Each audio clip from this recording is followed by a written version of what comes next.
Today we need to talk about the idea of inverse functions, and to do that I want to start with a very simple function like f of x equals x plus 4. We're just going to use a very simple one because it's going to help us understand this idea of inverse functions real well. What is, in this function, what is f of 1? Isn't it 5? 1 plus 4. What's f of 2? Don't be afraid. It's 6. Not a trick question. How about f of negative 7? Negative 3, right? Now, those are three ordered pairs. Those are points on the graph. All right, we could write this point as the point 1, 5. Remember, it's very important with functions that we understand you put in an x, you get out a y. All right, put in an x, get out a y, or you put in an x and you get out a point on the graph.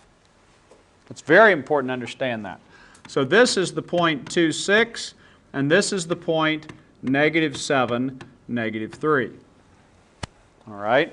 But if we were to describe the inverse function of this function, the inverse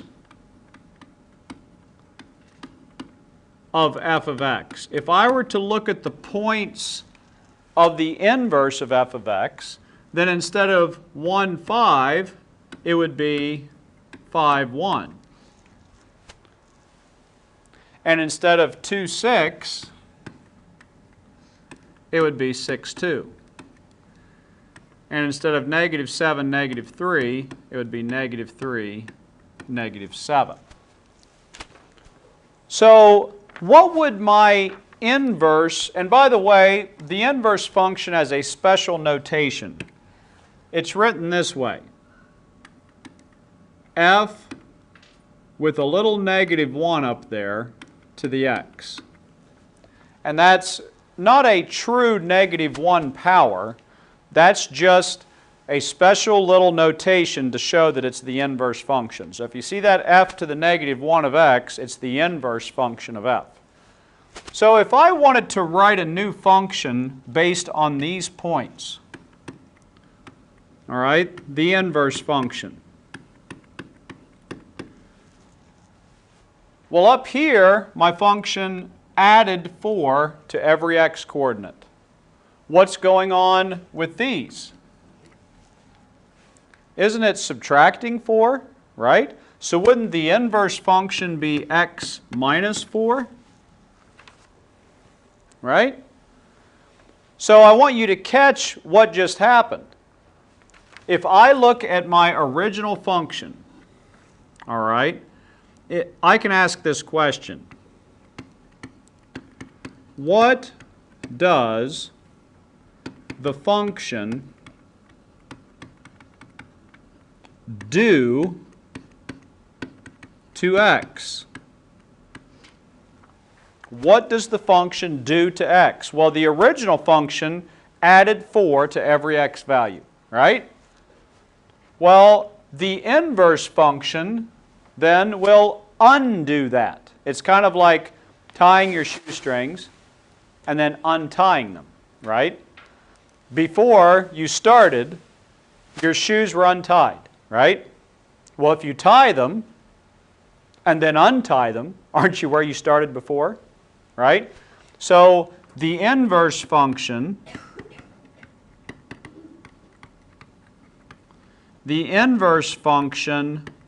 will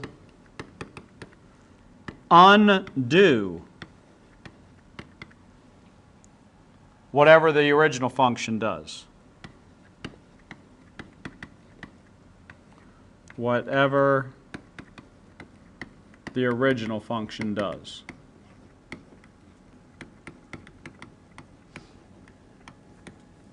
Okay? This idea of what does the first function do? The inverse function will undo it. If the original function adds 4, then the inverse function will subtract 4. It will undo the operation. All right? So, just kind of informally here, let's look at another example. Let's see if you can help me. If my original function is 4x, let's just do a quick one here. If my original function is 4x, what would the inverse function be? I heard somebody say it. X divided by 4, wouldn't it? If the original function multiplies it by 4, then the inverse function will divide it by 4. All right, so it's this idea of undoing what the original function does. Now, let's look at something else. We just finished a section on the composition of functions. You know, f of g of x, for example. Well, if my two functions, let's go back to my two original functions, x plus 4 and my inverse x minus 4. If my two functions were x plus 4 and the inverse x minus 4, what would I get if I plugged one into the other? If I were to do f of f inverse, which remember, that means that I plug this function in for x, what would happen? I think I'm hearing the correct answer. Let's do that on paper. I would have x minus 4 plus 4, which is just x. And if two functions are inverses of each other, that will always be true. When I plug one function into the other, it will always simplify to x. And if I were to go the other direction, if I were to go this way, f inverse of f of x, it would be the same thing. If I plug this in here, I would have x plus 4 minus 4, which would also be x. And that leads us to our definition of inverse functions. Definition of inverse. Okay? We'll just say that if g of x is the inverse of f of x, all right? Let's say that we've already found out that g is the inverse of f. Then there's two things that are true. Then f of g of x is going to equal x, and g of f of x will also equal x. If I plug the two functions into each other, they will simplify to x. Now, the other thing that is important about that is this little deal right here, this little x, that is also my line of reflection for the two. So let's just say, what about graphically?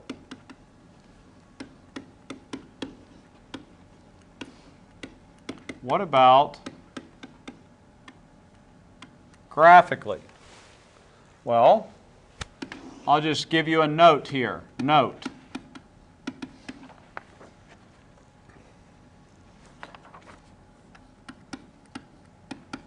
The inverse function of f of x will be reflected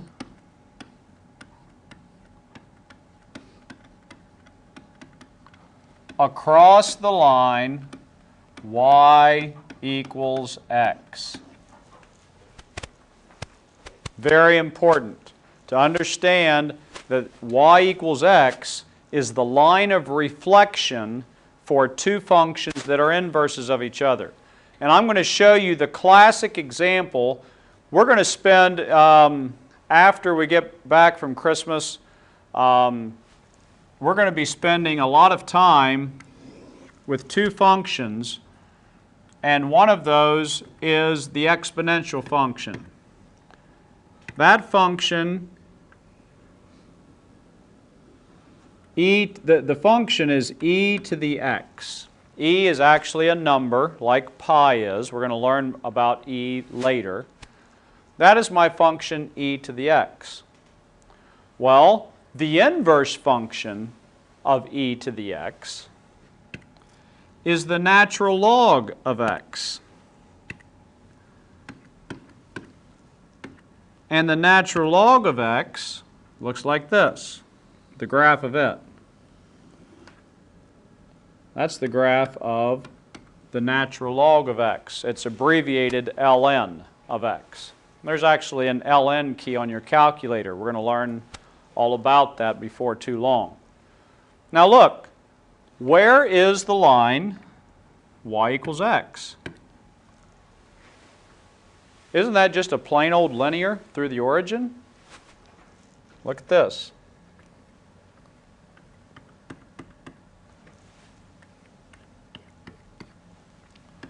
There's the line y equals x. Do you see that those two functions, if I fold on the line, the dashed line, that they would lay on top of each other? All right? So, and I want you to notice something else. This point right here, what are the coordinates of that point? 0, 1. What are the coordinates of this point? 1, 0. Okay? So if they are inverse functions of each other, remember, one function will undo what the other one does. So instead of 1, 0, we have 0, 1. All right? And so I want you to see this line of reflection, y equals x. Let's do a couple examples. Tonight, if they ask you to show that f and g are inverse functions,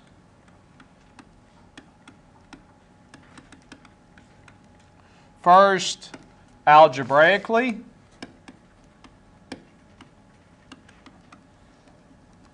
and then b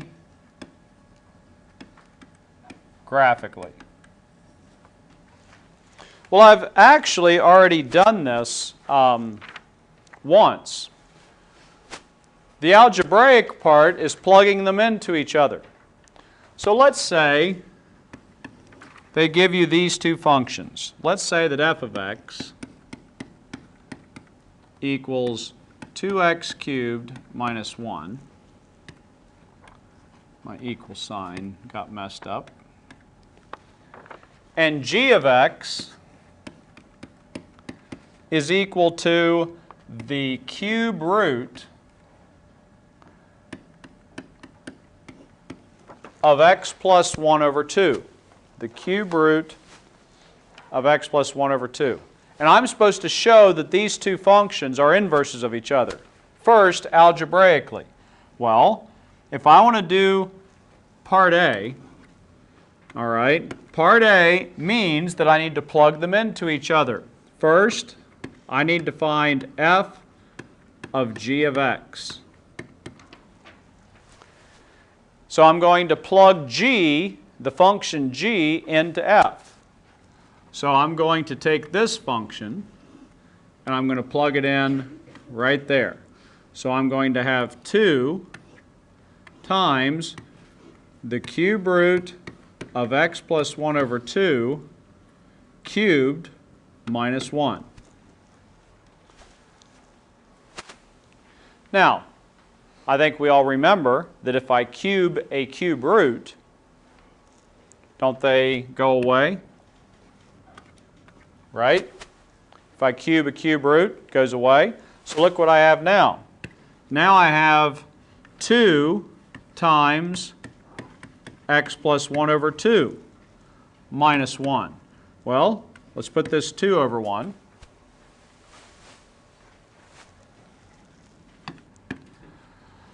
So using what we know about fractions, those 2's go away.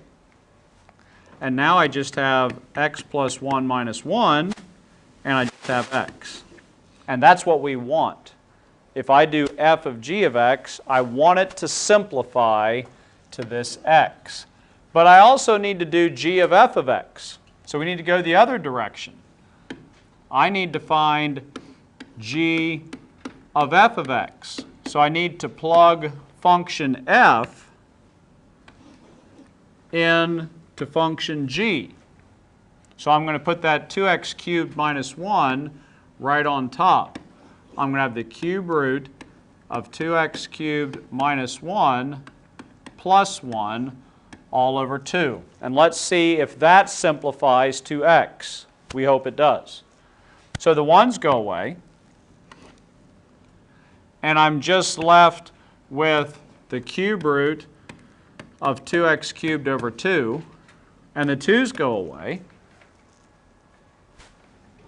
And I'm left with the cube root of x cubed, which is just x. And lo and behold, we have shown algebraically that those two functions are inverses of each other. Now, how about part B, graphically? Well, you have to graph them on your graphing calculator. And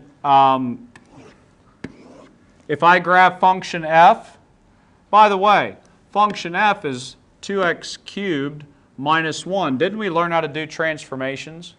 Isn't that just a cubic moved down 1 and stretched a little bit? So 2x cubed minus 1 is going to look like this. There's 2x cubed minus 1, and you could check that out in your graphing calculator. That's fine. And if I were to graph the other function, function g, guess what it looks like? It winds up looking like that. So this is the function, the cube root of, what was it, x plus 1 over 2? Yeah. X plus 1 over 2.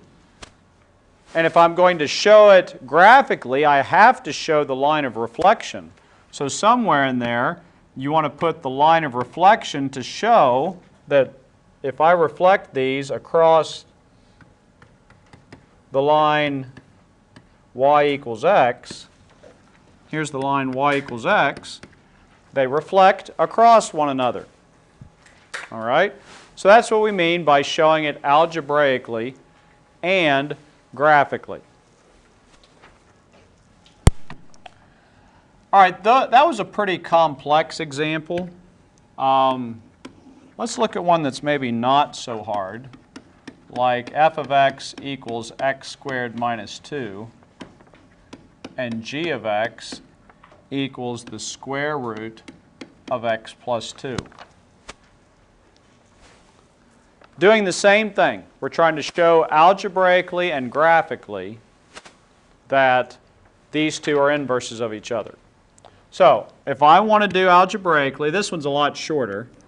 F of g of x, I'm going to plug g into f. So I'm going to have the square root of x plus 2, quantity squared, minus 2. Well, if I square a square root, the square root goes away, and I just have x plus 2 minus 2, which is x. So we've done that part of the problem. Now we need to do the other direction. We need to do g of f of x. So g of f of x, I'm going to plug this function in over here. So I'm going to have the square root of x squared minus 2 plus 2, which is the square root of x squared, which is just x. So we've done that successfully. Now let's do it graphically. Well, we should all know what these two functions look like. One of them is a quadratic moved down 2 units. F is a quadratic moved down 2 units. So F looks like this. Okay? There's function F. Function G, on the other hand, is a square root function. And this square root function, we learned about transformations. That's just a square root function moved which way? Left 2 units. Okay? Remember, it's the opposite of what we think it is. So this one is moved to the left 2 units. Here's -2. This function is going to be like this. All right? So, if I draw in my line of reflection, y equals x, I think we can see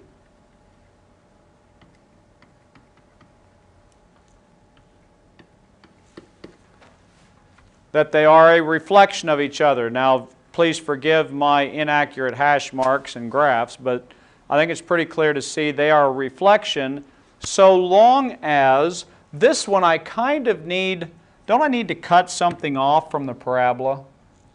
For it to truly be a reflection, don't I need to cut this part off? Right? So on this one, for those two to be inverses of each other, all right, on this function right here, the f function, I would need to restrict the domain and say that the domain is only from 0 to infinity. Okay? So that's just something that has to happen every once in a while, and that's why I wanted to go over that problem. And we will stop there for today.